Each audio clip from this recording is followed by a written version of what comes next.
Well, I think I'll start off by waving a flag at you. Actually, this is a flag for the Too Much Too Soon campaign, and you have a leaflet on your chair which says a few things in it, and I think Too Much Too Soon really sums up what I'm going to be saying, really. And it happens that my book is also called Too Much Too Soon, and I'll try not to refer to my book too many times if I can manage it.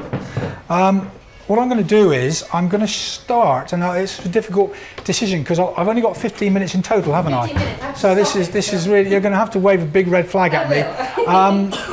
I was a co-founder of the OpenEye Early Years campaign in 2007, which some of you will probably have heard of, and in 2008 we held a big conference of 180, 200 people, and coming out of that conference we actually made a 10-minute campaigning film, and some of you might well have seen it, and it's a film that was challenging aspects of the Early Years Foundation stage, which was still then hadn't quite started. It started in September 2008, and I think what's important about this film is that the issues that it's raised not only haven't gone away, but certainly in my view, and I think in lots of other people's views, the issues are perhaps even more relevant today than they were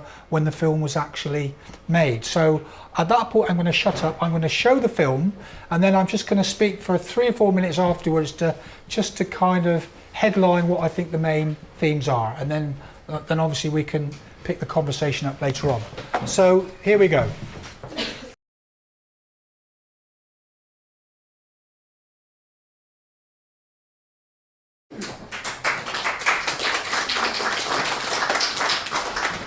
Have to say very, very quickly that the OpenEye campaign kind of came to a natural end in 2012, and it was replaced by Early Childhood Action, which was replaced by the Too Much Too Soon campaign. But the OpenEye campaign website, it still exists, and there's a huge resource of materials on there for anyone who wants to do any research into what happened over that extraordinary period between 2007 and 2012. I've only got about 3 or something minutes left now, so I've got the impossible task of just giving a few headlines.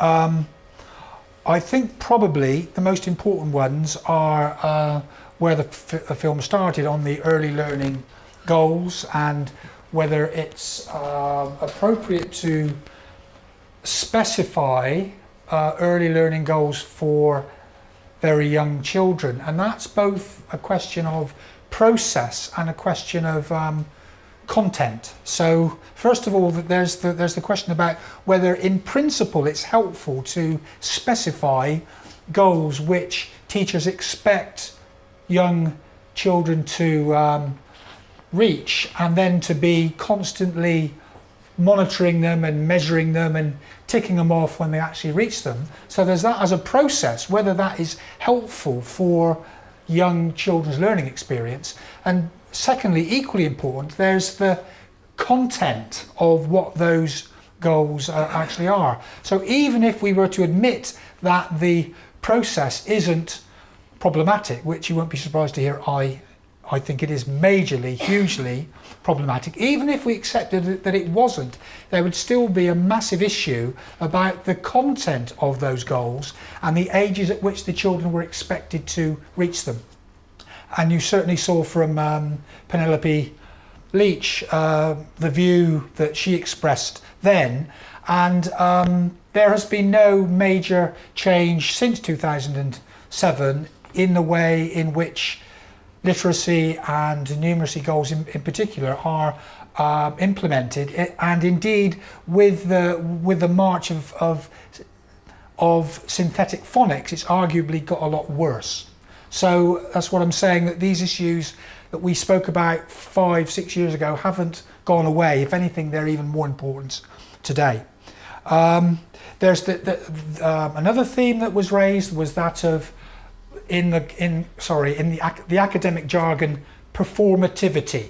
There's this phrase that we have in the academic world, and performativity refers to circumstances, pedagogical situations where children are expected to perform in particular ways to meet what the teachers are actually wanting them to perform. And of course, teachers are also subject to performativity because they're watched by the inspectorate and the government, which is expecting them to get their children to be able to do certain things. So there's a whole kind of atmosphere of getting people to perform in particular ways, and there's a major question about what the impact is particularly on the emotional experience of learning that the young child has when they are subject to those kind of circumstances. There's the whole question of human rights and whether it's appropriate for the government to legislate a statutory curriculum for children of pre-compulsory school age. Now, whenever I raise that in kind of circles where people don't really know much about it, their response is that well, there's no way that it's legitimate for the government to impose a statutory curriculum on young children before they even legally need to be in the schooling system. So there's a major human rights question there, which we were informed at the time, if we'd had 60 or 70,000 pounds in 2007, we could have taken the government to court and could have subjected this whole thing to a judicial review, and on kind of pretty reliable legal advice, we've been told we would have had a very good chance of winning. So it's just a real shame that the Open Eye campaign didn't have any kind of rich supporters at that time, because if we had, we would have done it because we felt really strongly about it. But there are also elephants in the room. Okay, let me just name a couple of elephants. Probably the biggest elephant is the school starting age. In 90% of the world's countries, children start formal school at the age of 6 or 7. I'm going to repeat that because I just want it to really sink in.